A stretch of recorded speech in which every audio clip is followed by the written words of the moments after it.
नमस्कार मंडळी, श्री स्वामी समर्थ. स्वागत आहे तुमचं माझ्या यूट्यूब चॅनलवरती.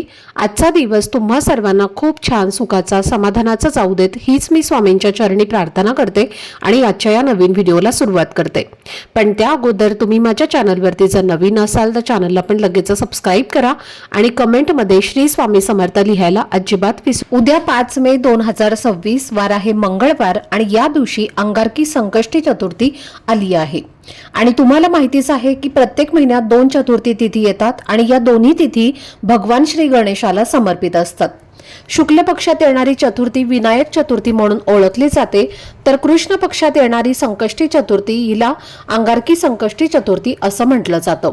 आणि जेव्हा ही चतुर्थी मंगळवारी येते तेव्हा अंगारक योग तयार होतो आणि त्या दिवशीची चतुर्थी अंगारकी चतुर्थी म्हणून साजरी केली जाते.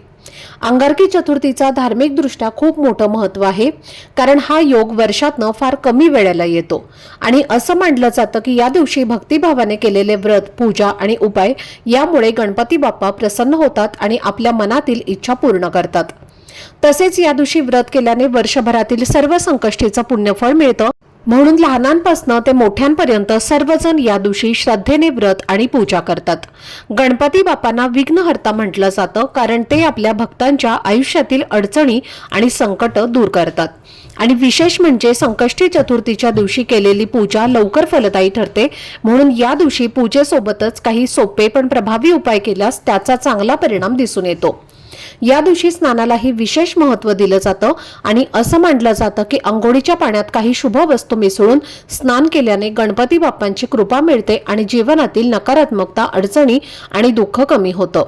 म्हणून या व्हिडिओमध्ये तुम्हाला मी सांगणार आहे की अंघोळीच्या पाण्यात कोणती वस्तू टाकायची आहे, हा उपाय कसा आणि कोणत्या वेळेत करायचा आहे आणि या दिवशी कोणत्या गोष्टींची काळजी घ्यायची आहे याबद्दलची संपूर्ण माहिती आजच्या व्हिडिओमध्ये मी तुमच्यासोबत शेअर करणार आहे. त्यामुळे व्हिडिओ हा स्किप न करता शेवटपर्यंत नक्की पहा, जेणेकरून तुमच्यापर्यंत योग्य ती माहिती पोहोचेल. आणि तुम्ही माझ्या चॅनलवरती जर नवीन असाल तर चॅनलला पण लगेच सबस्क्राईब करा आणि बेल आयकॉनला सुद्धा प्रेस करा, म्हणजे मी जेव्हा कधीही नवीन व्हिडिओज अपलोड करेन त्याचं नोटिफिकेशन सर्वात आधी तुम्हाला मिळेल आणि तुमचा एकही व्हिडिओ हा मिस होणार नाही. तसेच हाय बटन देखील क्लिक करा. तर मंडळी, आजच्या या व्हिडिओमध्ये मी तुम्हाला एक खूप सोपा पण खूप प्रभावी असा उपाय सांगणार आहे आणि हा उपाय घरातील लहान मुलांपासून ते मोठ्यांपर्यंत सर्वांनी करायचा आहे. कारण अंगारकी संकष्टी चतुर्थी हा असा दिवस आहे की या दिवशी केलेली भक्ती आणि व्रत याचं फळ अनेक पटींनी वाढून मिळतं. म्हणून शक्य असेल तर प्रत्येकाने या दिवशी व्रत नक्की करावं. तुमच्या घरात शिकणारी मुलं असतील तर त्यांनी सुद्धा या दिवशी श्रद्धेने व्रत करावं, कारण असं म्हटलं जातं की या चतुर्थीला व्रत केल्याने वर्षभरातील 21 संकष्टीचं पुण्यफळ मिळतं आणि त्यामुळे आयुष्यातील अडथळे कमी होतात, अभ्यासात लक्ष लागतं आणि प्रगती होते. तसेच घरातील मोठ्यांनीही हे व्रत केल्यास त्यांच्या आयुष्यातील अडलेली कामं पूर्ण होऊ लागतात आणि गणपती बाप्पांचा आशीर्वाद मिळतो. लहान मुलांना पूर्ण व्रत करणं शक्य नसतं, पण अशा वेळी आईने व्रत केलं तरी त्याचं पुण्यफळ हे मुलांना मिळतं असं मानलं जातं. त्यामुळे घरातल्या आईने हा दिवस नक्की पाळावा आणि त्याचबरोबर मी जो उपाय तुम्हाला सांगणार आहे तोही सगळ्यांनी करावा. आपण जेव्हा व्रत करतो तेव्हा आपल्या मनातील एखादी इच्छा ठेवून संकल्प करतो, पण त्याच वेळी शरीर, मन आणि विचार शुद्ध असणंही तितकंच महत्त्वाचं असतं. कारण प्रत्येकाच्या आयुष्यात काही ना काही नकारात्मकता किंवा अडथळे असतात आणि हे दूर करण्यासाठी या दिवशी सकाळी अंघोळ करताना पाण्यात एक खास वस्तू टाकून स्नान केल्याने खूप चांगला परिणाम मिळतो असं मानलं जातं. या उपायामुळे आपल्या आयुष्यातील नकारात्मक ऊर्जा कमी होते, अडचणी हळूहळू दूर होऊ लागतात आणि जे काम वारंवार अडत होतं ते पूर्ण होण्यास मदत होते. तसेच जर तुम्हाला असं वाटत असेल की मेहनत करूनही यश मिळत नाही, पैशांची अडचण कायम आहे किंवा मनात सतत चिंता किंवा नकारात्मक विचार येतात, तर हा उपाय तुमच्यासाठी उपयोगी ठरू शकतो. आणि अंघोळीच्या पाण्यामध्ये सगळ्यात महत्त्वाची वस्तू टाकायची आहे ते म्हणजे पंचगव्य. तर पहा, या दिवशी पंचगव्य टाकून स्नान करण्याला विशेष महत्त्व आहे. जो व्यक्ती या दिवशी अंघोळीच्या पाण्यात पंचगव्य टाकून स्नान करतो त्या व्यक्तीचं शरीर आणि संपूर्णपणे हे शुद्धीकरण होतं. म्हणून सर्व काही दोष जे आहेत तर ते दूर होतात, करणीबाधा आहे त्यासारखे सर्व दोष जे आहेत तर ते संपूर्णपणे निघून जातात. आपले शरीर जे आहे तर ते शुद्ध, पवित्र आणि सकारात्मक होत असतं. आता पंचगव्य म्हटल्यानंतर बऱ्याच जणांना प्रश्न पडतो की हे नक्की काय आहे. तर पंचगव्य हे गायीच्या 5 वस्तूंपासून बनत असतं आणि हे एक पवित्र आयुर्वेदिक औषधीचं मिश्रण मानलं जातं, ज्याचा वापर शरीर शुद्धीकरण, आरोग्य, धार्मिक विधींमध्ये केला जातो. पंचगव्य म्हणजेच गाईचं दूध, गाईचं शेण, गाईचं तूप, गाईचं गोमूत्र आणि दही या 5 वस्तूंपासून हे पंचगव्य जे आहे तर ते बनवलं जातं. हे पंचगव्य जर तुम्हाला घरीच बनवणं शक्य नसेल तर कुठे पूजा साहित्य मिळतं तर तिथे तुम्हाला पंचगव्यचं आहे तर ते मिळेल आणि तिथून तुम्हाला हे पंचगव्यचं आहे तर ते आणायचं आहे आणि ते थोडंसं आंघोळीच्या पाण्यामध्ये टाकायचं आहे किंवा तुम्ही पूर्ण अंगाला अगोदर लावून घेऊ शकता आणि त्यानंतर तुम्ही स्वच्छ पाण्याने स्नान केलं तरी सुद्धा चालेल किंवा आंघोळीच्या पाण्यामध्ये टाकून त्याने तुम्ही स्नान केलं तरी सुद्धा चालेल. त्याचबरोबर या दिवशी तिळाला सुद्धा खूप महत्त्व दिलं जातं, त्यामुळे चिमूटभर काळे तीळ सुद्धा तुम्हाला आंघोळीच्या पाण्यामध्ये टाकायचं आहेत. जर तुमच्याकडे गंगाजल असेल तर थोडंसं गंगाजल सुद्धा तुम्ही या पाण्यामध्ये टाकू शकता, काहीच हरकत नाही. आणि जर नसेल तुमच्याकडे गंगाजल तर नाही टाकलं तरी सुद्धा चालेल. आणि जेव्हा तुम्ही स्नान करणार आहे तेव्हा तुम्हाला ओम गणगणपते नमः या मंत्राचा जप करायचा आहे किंवा हर हर गंगे हा मंत्र देखील तुम्ही म्हणू शकता. जेव्हा तुम्ही अंगारकी चतुर्थीला हे पंचगव्य आंघोळीच्या पाण्यामध्ये टाकता तेव्हा तुमच्या घराची तुमची स्वतःची शुद्धीकरण होत असते आणि हे परम पवित्र रसायन मानलं जातं जे शरीरातील व्याधी आणि मानसिक दोष दूर करतं. नाही तर शरीरातील मळ आणि पाप हे देखील नाहीसे होतात. तर हे पंचगव्य गाईच्या घटकांपासून बनवले जातं आणि म्हणून याला अपवित्रता नष्ट करणारे मानलं जातं आणि म्हणून तुम्हाला डोक्यावरनं हे स्नान जे आहे तर ते करायचं आहे. महिलांनी सुद्धा या दिवशी केस धुवायचे आहेत आणि हे स्नान करायचं आहे. घरातील लहान मुलांना सुद्धा तुम्हाला हे पंचगव्य टाकून स्नान घालायचं आहे.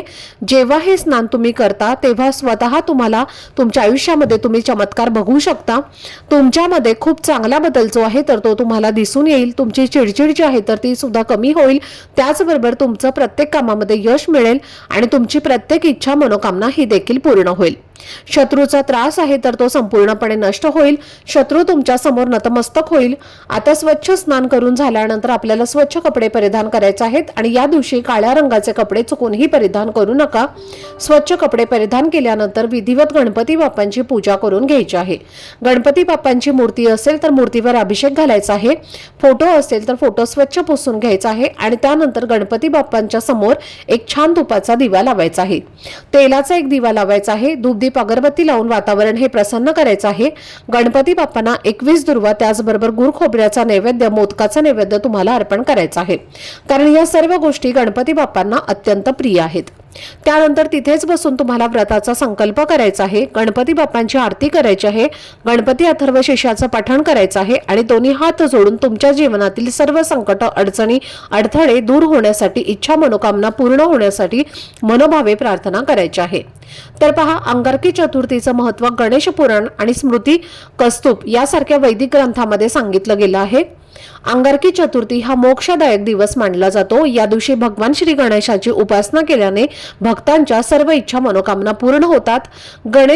गणेशासाठी उपवास केल्याने जीवनातील अडथळे दूर होतात आणि साधनाकारक जीवनाचे आशीर्वाद आपल्याला प्राप्त होतात. बुद्धी, विवेक आणि समृद्धीचे अधिपती असलेल्या श्री गणेशाची या दिवशी विशेष पूजा करून सुख समृद्धीचे आशीर्वाद मागितले जातात. आणि सगळ्यात महत्त्वाची गोष्ट म्हणजे हे व्रत तुम्ही करणार असाल तर दिवसभर तुम्हाला उपवासाचे पदार्थ खाऊन हे व्रत करायचं आहे आणि संध्याकाळी चंद्रदेवाची म्हणजेच चंद्राची पूजा करून तुम्हाला हे व्रत सोडायचं आहे. कारण या दिवशी तुम्ही दिवसभर व्रत केलं, कितीही गणपती बाप्पांची पूजा सेवा केली तरी चंद्रदेवाची पूजा न करता जर तुम्ही हे व्रत सोडून दिलं तर त्या व्रताचं तुम्हाला कोणतंही फळ हे प्राप्त होणार नाही. तर या दिवशी चंद्रोदय जो आहे तर तो रात्री 10:14 होणार आहे. प्रत्येक शहरानुसार थोडीफार वेळ जी आहे तर ती बदलू शकते. अगदी 2 ते 3 मिनिटाचा फरक जो आहे तर तो असू शकतो. तर त्या वेळेमध्ये तुम्हाला चंद्राची पूजा करायची आहे. चंदन, तांदूळ, फुलं जी आहेत तर ती अर्पण करायचं आहे. छान तुपाचा दिवा लावून चंद्राला तुम्हाला ओवाळून घ्यायचं आहे. गणपती बाप्पांची आरती करायची आहे आणि त्यानंतर तुम्हाला देवांना नैवेद्य दाखवून व्रत जे आहे तर ते सोडायचं आहे. तरच या व्रताचं पूर्ण फळ जे आहे तर ते आपल्याला प्राप्त होतं. तर पहा, जर तुम्हाला शक्य असेल तर घरातील सर्वांनीच हे व्रत तुम्हाला करण्याचा जास्तीत जास्त प्रयत्न करायचा आहे. सर्वांना करणं शक्य नसेल तर ज्यांना शक्य आहे त्यांनी हे व्रत नक्की करा, कारण हे व्रत खूप जास्त प्रभावी आहे. हे व्रत केल्याने मंगळ दोष, कुंडलीतले मंगळ ग्रहाच्या दोषामुळे येणाऱ्या विवाहातल्या अडचणी ज्या आहेत तर त्या दूर होतात. म्हणून ज्यांचा विवाह योग जुळून येत नाही, विवाह जमत नाहीत, तर त्यांनी हे व्रत करायचं आहे. अंगारकी चतुर्थीचं व्रत केल्याने संपूर्ण वर्षातील संकष्टी चतुर्थी व्रताचं पुण्य हे आपल्याला प्राप्त होतं. सुख, उत्तम आरोग्य, समृद्धी येते आणि आर्थिक, कौटुंबिक आणि आरोग्याच्या विषयीच्या ज्या अडचणी आहेत तर त्या सुद्धा दूर होतात. जीवनातील सर्व अडथळे दूर होतात, बुद्धी वाढते आणि इच्छा मनोकामना देखील पूर्ण होतात. प्रत्येक कार्यात यश मिळते आणि पापांपासून मुक्ती मिळते. कर्ज मुक्ती देखील यामुळे होत असते आणि हे म्हणून व्रत तुम्हाला नक्की करायचं आहे. तर यामुळे सर्व भक्तांच्या मनोकामना ज्या आहेत तर त्या पूर्ण होतील. तर ही अत्यंत महत्त्वाची माहिती मला तुमच्यापर्यंत शेअर करायची होती. आजचा हा व्हिडिओ जर तुम्हाला आवडला असेल तर व्हिडिओला लाईक करा, चॅनलवरती नवीन असाल तर चॅनलला सबस्क्राईब करा आणि हा व्हिडिओ आपल्या मित्रपरिवारासोबत जास्तीत जास्त शेअर करा. चला तर मग भेटूया पुढच्या व्हिडिओमध्ये. तोपर्यंत सर्वांना श्री स्वामी समर्थ. धन्यवाद.